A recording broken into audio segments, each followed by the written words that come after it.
extraordinary popularity. Laurie Laird reports. Koshmar.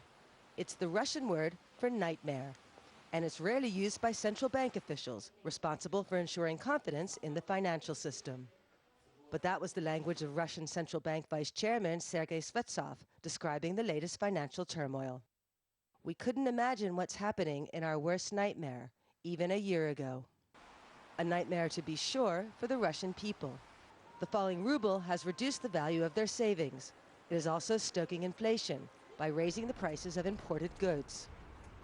Many Russians have begun buying white goods, believing that washing machines and refrigerators may serve as a better store of wealth than the ruble. One needs to calm the people down. They cannot do things like this. Now people will go to withdraw cash and buy everything, but we won't have enough goods. We will be bankrupt. It all shows that the Americans want to topple our president. Technology giant Apple has stopped selling online in Russia. It can no longer set a price for its wares because of the volatility of the ruble. A nightmare as well for financial institutions in Russia and abroad.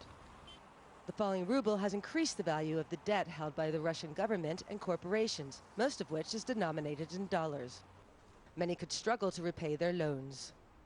Russia accounts for less than 3% of global output, so financial collapse need not spur a worldwide crisis. But many European banks hold large amounts of Russian debt. Some could be forced to write down those loans, which could reduce lending to the stagnant Eurozone, which is in desperate need of stimulus.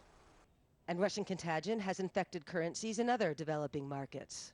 And what you're seeing just now is people selling emerging market funds wholesale, and those funds are having to sell every other emerging market, not just Russia. So what's behind it at the moment is panic. A nightmare, it seems, for all but the Russian government. But I can assure you that Russia would not only survive, but would come out stronger out of this. President Vladimir Putin has enjoyed an approval rating of 80% since the start of the conflict in Ukraine. He'll face the public on Thursday to deliver an end-of-year news conference. With ordinary Russians suffering economically, his popularity could be on the wane. Laurie Laird, Arise News. Joined by Yannick Naud from Sturgeon Capital. I mean, there he is saying it's a nightmare, and it certainly is.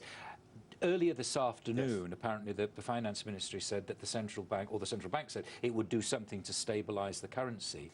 Difficult to see how they would do that. Well, I think there's a state of panic because we have seen the central bank having meetings and intervening in the market, but as well as the Ministry of Finance, and that was very, very rare for the Ministry of Finance to spend some dollar in order to intervene. Usually it's the job of the central bank. So it's the situation is very difficult. I never seen this kind of volatility in a currency like the ruble.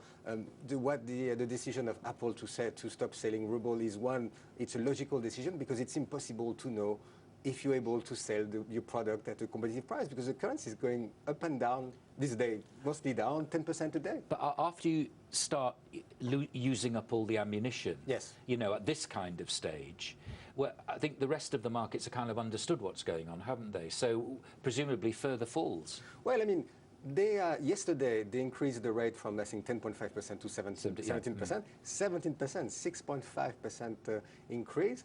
They are intervening in the market. They have a lot of reserve. Obviously, there's a bit of uncertainty about if those reserves are accessible right away or not. They have a lot of gold as well. I think some people are pressing the fact that they could sell some of their gold to stabilize the currency. But so far, we have seen no effect of all those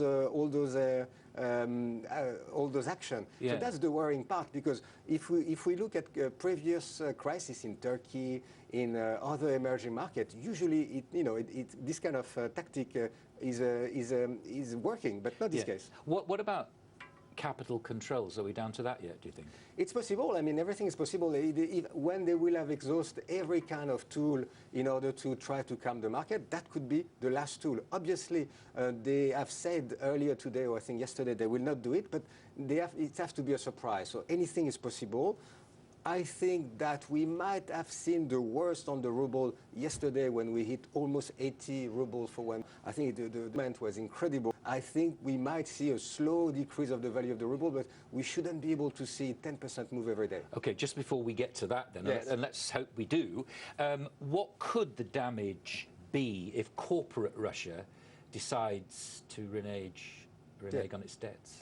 Well, we don't know right now what is the exposure of a lot of European banks in Russian debt, and you have a lot of company with debt in dollar. Some of them, obviously, they were selling oil, they were selling commodity. The price of those commodities has been going down. So the balance sheet now is pretty much is not as strong as it used to be. It will depend country by country, company by company. Some company have very good relationship with the government, and they can have access to the wellness fund, which is a big sovereign wealth fund, and those companies should be able to do well. But company without political connection will suffer. Yannick Naud, thank you very much indeed. Talk to you later in the programme. Well, the current slump in oil prices is affecting